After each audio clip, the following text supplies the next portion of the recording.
গতকাল আমাদের একজন সহকর্মীর চাঁদাবাজির আমরা খবর পেয়েছি, আমরা আরো বক্তব্য পেয়েছি।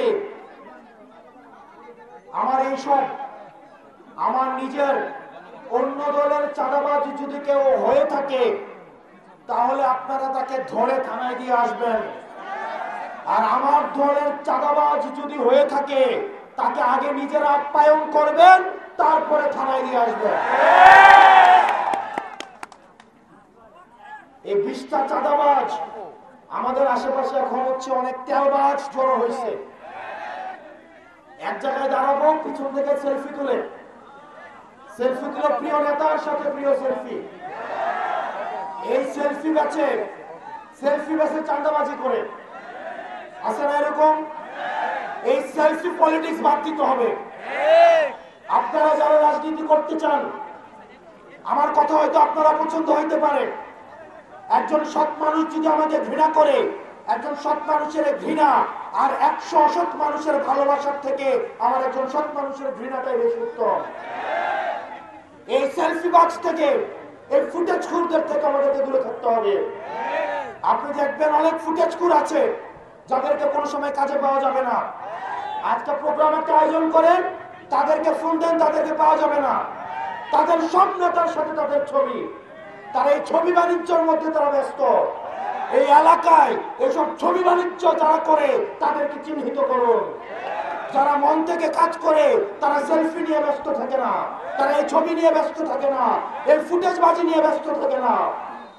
আজকের পর থেকে আপনাদের এই শেরপুরবাসীর মাধ্যমে সারা বাংলাদেশকে বলবো, যারা রাজনীতি করতে চান এই সেলফি পলিটিক্স এগুলো থেকে আপনারা বের হয়ে আসুন।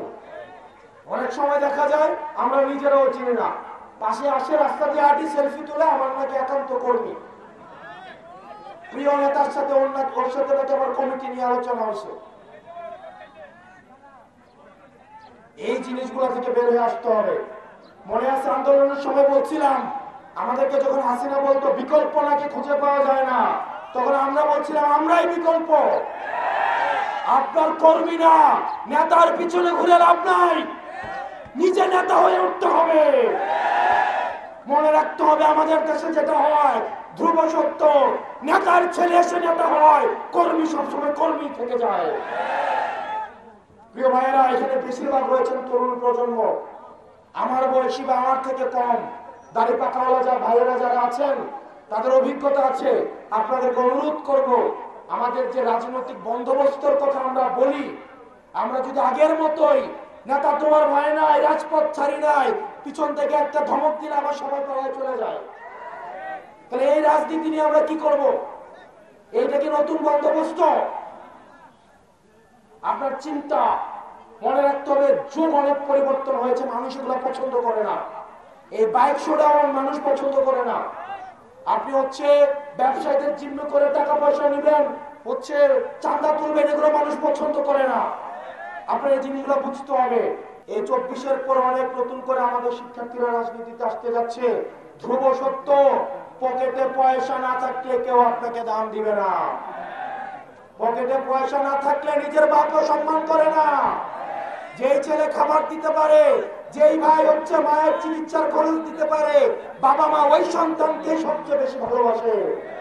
এটা সামাজিক বাস্তবতা। আরে ভাই, আপনার নিজের যদি না থাকে আপনি মানুষের কেমনে সেবা করবেন? আপনারা বলছে কেউ চাঁদাবাজি করে নিয়ে এসে মানুষের সেবা করার জন্য? এই রাজনীতি আমাদের প্রয়োজন নাই। এই সেলফি পলিটিক্স বাদ দিতে হবে, তেলবাজি পলিটিক্স বাদ দিতে হবে, নেতার পিছনে ঘুরে ঘুরে নিজের ক্যারিয়ার নষ্ট করা বাদ দিতে হবে। আমরা ঐক্যবদ্ধভাবে পরবর্তী বাংলাদেশ গড়ব। আমরা শুধুমাত্র মুখে মুখে নতুন বন্দোবস্ত বলবো আর অতীতের মতোই রাজনীতি করব, এই ভণ্ডামি চলতে দেওয়া যেতে পারে না। আমাদেরকে একসাথে আপনাদেরকে অনুরোধ করব, যার কাজটা সে করেন। যারা শিক্ষার্থী সে যথাযথভাবে পড়াশোনা করুন, যারা রাজনীতি করবেন যথাযথভাবে রাজনীতি করেন। পরের সম্পদ লুণ্ঠন করে রাজনীতি সম্ভব না। এটাকে বেশি দিন টিকা যাবে না।